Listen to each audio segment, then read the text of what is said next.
many of you were thinking when we sang the Beatles' When I'm 64 together earlier. You were thinking, to be 64.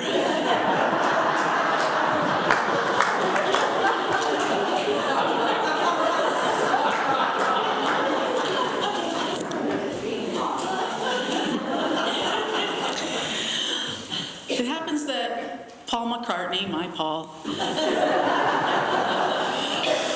that tune when he was a teenager. His father did some semi-pro piano playing in the music hall, some Tin Pan Alley stuff, and so that was an influence.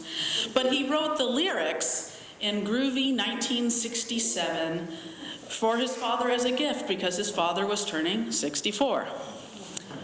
Paul was just 25 then, and I'm sure 64 seemed really, really old. Of course, 64 was older then. The culture has shifted. Paul McCartney is 77 now, still giving 3-hour-long concerts without taking a break. His generation, what in the United States is known as the silent generation, and the huge baby boomer generation that followed, they changed forever how we think about what it is to be older, to be certain ages. I don't think you silent generation and baby boomers knew that you were doing it when you were younger. For instance, you said things like, "Don't trust anyone over 30. That wasn't really very well thought out.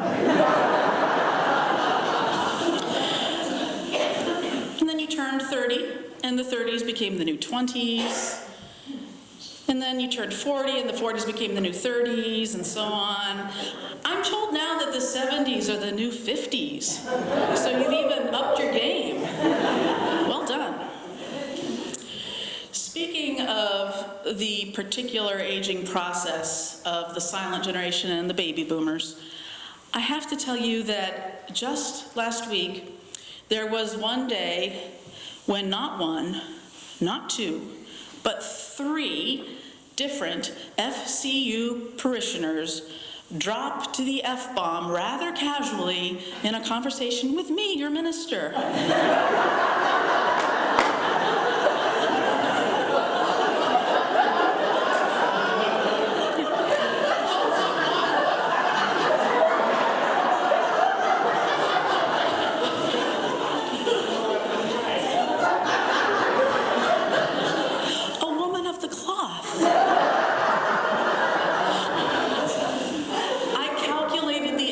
Age in my head of said F-bombers, and it was about 70. The funniest part is, I bet a good chunk of you are sitting out there right now in the pews thinking to yourselves, oh wait, was one of those people me?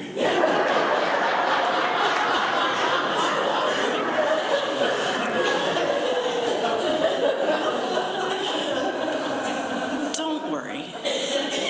I don't judge you for it. In my mind, it's all part of aging gracefully. What does it mean, this aging gracefully thing?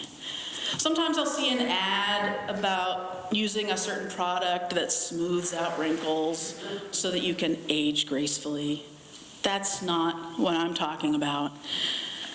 I don't judge people who are trying to look younger with products like that or dyeing gray hair or what have you. I don't think that means you're aging gracelessly. It's fine. Look the way you want to look. That's just your own personal sensibility and style. It doesn't mean you are aging gracefully. It doesn't mean you aren't aging gracefully. I think aging gracefully means that you're embracing the process. You're embracing your age. You're aging gracefully when you have overall a fairly Taoist or Zen attitude about flowing along with the river of time and entropy, taking it mostly in stride, still enjoying life. That's approximately what I mean by aging gracefully. The cliches that fit this notion are things like age is just a number, you're only as old as you feel, you're not getting older, you're getting better. But I know there are other cliches that come to mind on those days when you wake up with some of the aspects of aging that are a little harder than wrinkles or gray hair. Days when you wake up with pain, maybe even acute pain, in aging joints and other body parts. Days when you have trouble physically getting out of bed or getting yourself up from the chair you're sitting in. Days when you are deathly afraid of falling. On days like those, the cliche that might come to mind is, old age ain't for sissies. And that's real. And I don't want to be a Pollyanna today. Some of the realities of aging are hard. They bring special challenges. At the moment, many in this congregation are aging. All of us are aging.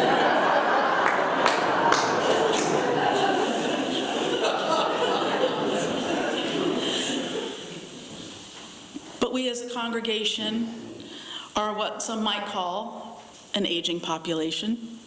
This is true of virtually all Unitarian Universalist congregations in this era that we're in right now.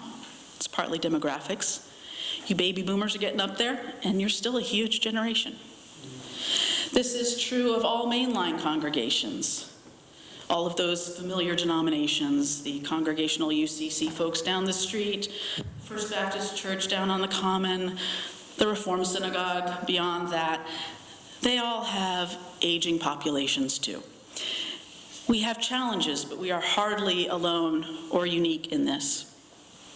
And we can help each other to continue to enjoy life and our life here together. And I hope you will join us after the service, after you grab your coffee. I hope that you'll join us in the vestry as we talk about how we can continue to be a joyful congregation for all ages. But I'm not preaching on the practical right now so much as the spiritual, the theological, the sacred, and as always, a little bit of profane. Aging is a strange thing, isn't it? It has a fascinating liminal nature. We're always living on the cusp with aging, because today is the youngest you will ever be, and today is the oldest you have ever been. You are riding that wave, like it or not. I stand before you today as a 51-year-old. I was a mere 49-year-old when you first met me. I was in my 40s. That sounds so young to me now. I have done some of my aging, and with luck, I hope to do a lot more. I don't take it for granted. As they say, do not regret growing older. It's a privilege denied to many. I'm not sure who said that. Doing an internet search, I saw it attributed to a CEO of an IT company. I saw it attributed to Nelson Mandela. I saw it attributed to Richard Gere. Let's go in with unknown source. But I do think it's true. Aging is a privilege. It's a privilege to grow old. So far, I've been spared some of the harder things about aging. I'm sure they will come if I live long enough. So far, I have to say the most annoying thing about aging is how incredibly predictable it is. I got to my mid-40s, and right on cue, I needed reading glasses. I have those moments now in my early 50s where I walk into a room and forget what I was going in there for. Things like that. And I know it's probably just a matter of time until I have to watch out for spicy food, which I've always loved. I know it's probably just a matter of time until it's a lot harder to drive at night. In my youth, somehow I thought that none of that stuff would ever happen to me. And of course, now I'm old enough to know that every single one of those things will probably happen to me, God or the universe or luck willing. I hope it does. And again, I thank those of you who are here from older generations, because I have to say, you make aging look pretty good. F-bombs and all. Sometimes we forget that aging isn't just for the aged. Yes, everyone is aging, everyone is growing older. My understanding is that physiologically speaking, you're growing up until you're about 26, and after that, you're growing older. That's what I was taught in school anyway. Many of us have a tendency to sentimentalize youth, that part leading up to the true aging. Youth is wasted on all the wrong people, we say. And it's true, it's really hard to appreciate the gifts of youth while you have them, because it's all you've ever known. One of my favorite movies, like the song we sang earlier, dates to 1967. It's the movie The Graduate. By the way, want to feel old? Do you know how old Anne Bancroft, the older woman, was when they made that movie? 36.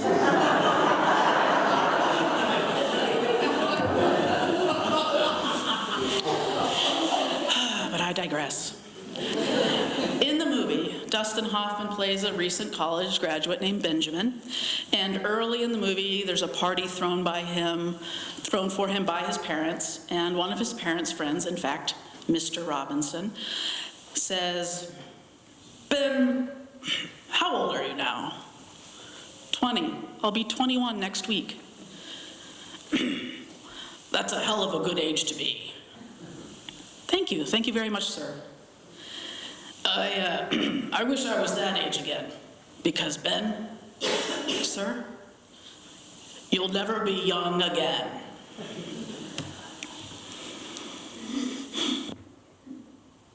And it's true.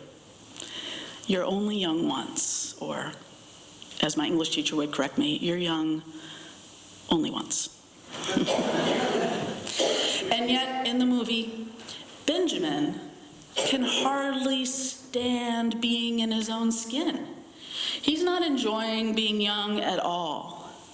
If we're having a moment of less than graceful aging and we're feeling some resentment, not appreciating things, we forget all too easily that while the 20s often look beautiful by our ageist cultural beauty standards, the 20s don't always feel wonderful emotionally. Being young has its own stress. Your whole life is ahead of you, just spread right out in front of you, with infinite paths that you could potentially explore. I think it's easy to forget how overwhelming that can feel, and how much pressure one can feel in their youth to make just the right choices so that you don't mess up your life. So if you're an adolescent or a young adult listening to me now, I hope that this sermon on aging can bring you some hope too.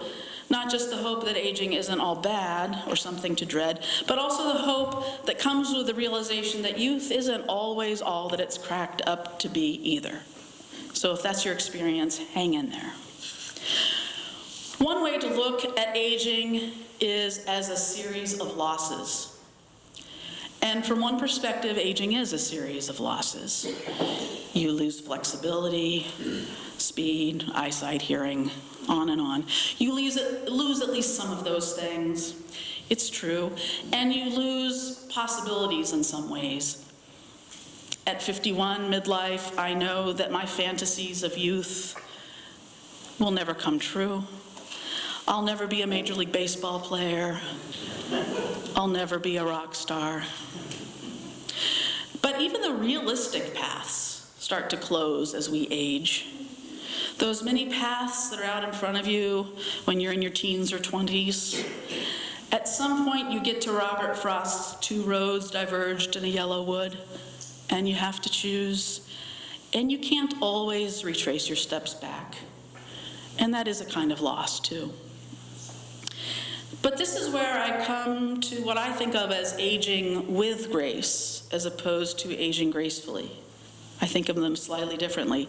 In Christian theology, grace is an unmerited gift or blessing from God.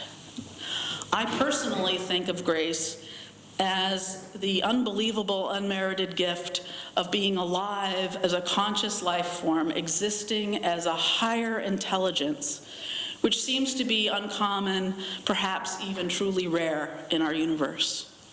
To me, aging with grace is the realization that at any age, it is a gift to be alive in this form. To me, everyone in this sanctuary is a cosmic miracle, whatever your abilities or disabilities today. Aging with grace is living in such a way that you are savoring every moment that you possibly can. Some moments are harder and harder to savor. That's real. But there is much to savor at any age. And young people, the good news is that aging isn't so much a series of losses as a series of changes. Change always brings both good and bad. If you think about it long enough, you'll see that, even when it's hard to see that. The divergent roads, the paths that you can't return to, the narrowing paths of possibility ahead of you as you age, it's not all bad. Robert Frost also wrote, "The afternoon knows what the morning never suspected." And guess what? In some ways, the narrowing of paths is a huge relief. It makes it, for some of us, easier to live in the moment. And I firmly believe that one of the keys to happiness and contentment and spiritual wealth is simply that, living in the moment. I think as we age with grace, we get better at appreciating and living in that moment, or another way of saying it is, your life gets smaller, but also bigger. Back in the days of landlines, if you're old enough to remember those, they used to say that one way you know you're getting older is that your phone rings on a Saturday night and you hope it's not for you. Now you know you're getting older if your cell phone rings on a Saturday night and you hope it's a spam call or a butt dial. But you're more likely to be at home on a Saturday night and loving it. You age with grace and you realize that your own company or the company of a pet or one human dear to you is sometimes, quite often, a joy to be savored. As life slows down, there's an opportunity for mindfulness like never before. Another gift of aging with grace is caring less and less about what other people think. There's that gift of wearing what you want, doing what you want, simply because you want to, and if it's not harming anyone else, why not? There's the gift of mellowing out. Perhaps your jawline is less taut than it used to be, but the rough edges of your emotions might loosen up a bit too. Some of the jealous or envious tendencies that are sometimes there in youth might morph into a wonderful gift of sincerely wishing everyone around you health and happiness and all good things. And that's a really nice feeling. Another thing I love about aging so far, it's true that even in middle age, your memory for facts and details declines, at least for many of us. But a gift of aging is that you start to see the big picture more easily. Psychological studies have even proven this. When our minds are young, we see the trees more vividly, we remember them with more detail, but we sometimes have trouble seeing the forest for the trees. When we age, our minds change a bit, the way they function, our brains, and they're much quicker to grasp the forest. We lose some of the detail, but we gain the ability increasingly to cut to the chase, to get to the heart of the matter. Aging with grace is the ability to be open and open-minded, to find ways to have new experiences every day, even if it's from the comfort of your own favorite chair. Aging with grace is the ability to have incredible compassion for others, thinking back and remembering a similar challenge that you faced, perhaps, or perhaps instead thinking, there, but for the grace of God, I didn't go. There's a slipping away of ego as one ages with grace. As we get closer and closer to the inevitable, closer and closer to the end of our lives, it can feel more natural to experience a sense of merger with the ultimate, with oneness, with others. Aging with grace means being able to engage and hold on to what's important, even as one learns to let it go. And as one of my spiritual heroes and a master of aging with grace, the late Ram Dass, said, we're all just walking each other home.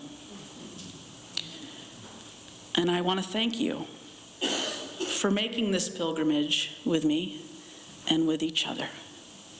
May we walk each other home with grace. May it be so. Blessed be, and amen.